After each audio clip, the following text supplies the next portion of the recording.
Welcome back. Today we're going to do a quick talk on the Moondrop Joker. I'm not going to go too deep into it, nothing too crazy. I think this is another one that had a slight stumble at launch, and we'll talk a little bit about that because I fell for it as well. But we'll kind of get into that in a minute. But this is what it looks like. I think you may have watched some reviews already, kind of know the gist of the build and all that stuff. And I'm not a headphone guy anyway, so we'll kind of skip going too into on that anyway. So there's the box. Not too surprising. On the back is that graph, and pay attention to that because we'll talk about that in a minute. So let's kind of start with the beginning. And I think like everyone else, I had watched a couple initial reviews, and when I actually plugged it in and heard it, I think it wasn't as bad as I assumed it was going to be, especially from the graphs, but it's definitely more difficult to get it to the point where it sounds good than I thought it should be. So let's kind of start right there, and the first kind of graphs that I saw of Joker looked a lot like this, and I'm not picking on Ian or his rig or anything. I think there were a few that actually looked exactly like this, and what it really looked like was that the bass was almost lower than the mids. There was this kind of steep roll off coming from the mids, and there wasn't going to be a whole lot of bass. It was going to be very thin. And on top of that, you had this wicked peak right here at 3K or so. And that was going to, these two together were not going to be a good thing.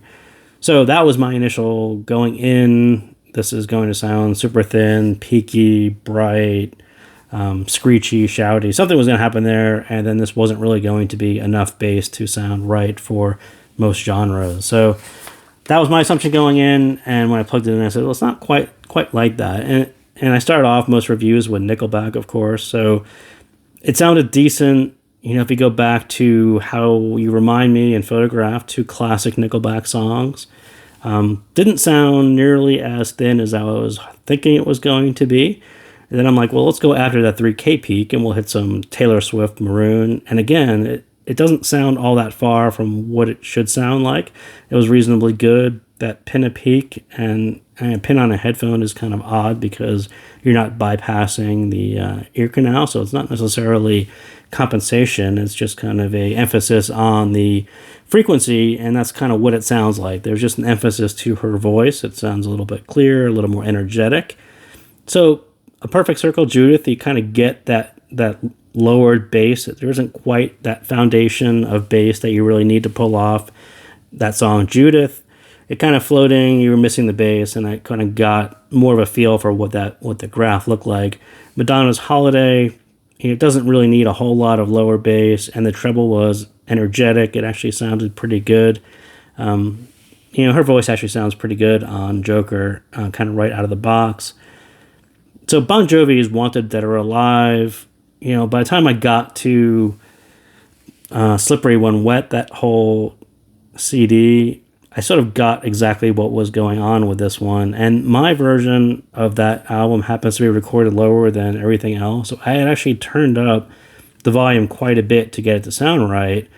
And at the time I was using my Oon B1S because I assumed that the graph was going to be flat and peaky, and the Oon would kind of give it a little more warmth and knock this down a little bit. And that's sort of what the B1S does. But by the time I got to Wanted Dead or Alive, my volume was nearly maxed out on the B1S, and I sort of said, oh, so this one requires a lot of volume, and you got to get it, you got to hear a couple things to fall in line. And when you look at the other graphs, and even with the Moondrop's graph, it should actually resemble this. And the point at which you have enough volume with it, you actually hear this bass curve, this bass shelf with a little bump right there. And this isn't quite 75, it's actually a few dB below. But these two kind of give you, more of a V shape of something that you're expecting, a reasonably tuned set of headphones with this kind of frequency response. That's what it should actually sound like. The flat version with the rolled off one isn't really what it sounds like. It does at low volume, but at a reasonable volume, you should actually start to hear this. And when I kind of went through, by the time I got to Bon Jovi and figured out what was going on, I sort of figured out that you can actually keep on turning the volume. It volume scales in a very strange way. you can keep on going as much volume as you can. And when I started kind of rolling back through the playlist, you sort of figure out where all these need to be volume wise. And it's sort of a little more work than it really should be. But if you actually have the set and you're wondering why some reviews were decent and some were really bad, a lot of it has to do with what volume you were listening to it and what your source was. So that was sort of what was going on. The volume level on this one is no joke. It requires a lot of volume to sound like this. And the Joker is definitely harder to drive and needs more volume for the bass to come up. That's your first hint, is listen to the bass. And by the time I got to Judith, you can really figure out where you're at. Not enough volume because it sounds floating. There's no bass there, versus at a lot of volume and you actually hear the bass actually comes in and it sounds just like this. So that's kind of step one. You get the volume and you get your bass to the point where you actually hear it like this, and then it plateaus. And if you keep on turning it up, you'll notice it volume scales almost very linearly. This peak doesn't actually peak out more with volume than you're thinking it does. This whole thing comes up linearly, and so the bass comes up, it actually meets this in the right place, and then you just have to tweak the mids. There's this long, you'll hit like a 20% bit where you've got the bass in place, and then you're going to tweak the mids.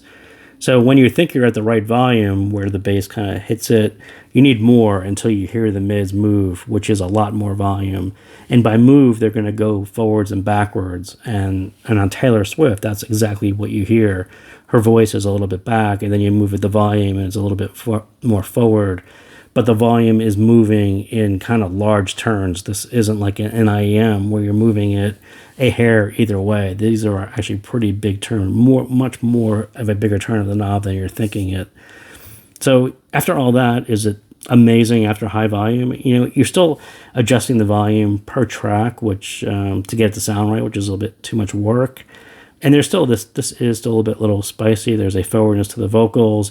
Some people are going to like that. Some people are not so much. It's not so much pin a gain. It's more of a bringing the vocals to be clear, more detailed. That's kind of what it sounds like, as opposed to a shoutiness that you're expecting from an IEM.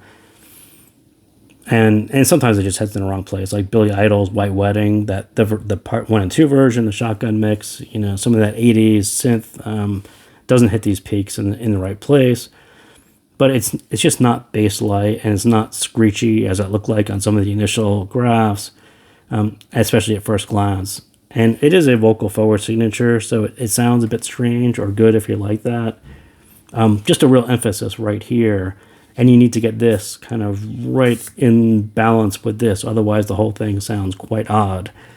So do I like it? I found where it sounds reasonably good. But for most of the volume range, it sounds very off. It's surprisingly how much of the volume range that is lower than where you are sounds quite off and quite different. And again, it sort of blends the two graphs together. When you look at this kind of very flat, peaky version, that's sort of what it sounds like for most of the volume range. And then you hit this magic point where the bass falls in place, and then you keep on going, and then you hear the mids fall in place, and then it sounds like a balanced set. So definitely, is it more trouble than it's worth? Probably, I think that's true. But if you happen to buy it and like it more than reviewers, you're probably listening to it at a different volume or differently than they were listening to it. So that sort of explains why there's some mixed thoughts on this one, why some people like it, how I got to the point where I kind of thought it was okay. So that's what I got on Joker. If you've got it, rewind and pay attention. If you were thinking about buying it, consider what your source is and how much volume you can withstand to get it to the point where it sounds okay. So that's what I got. Thank you again for tuning in, and I will see you next time.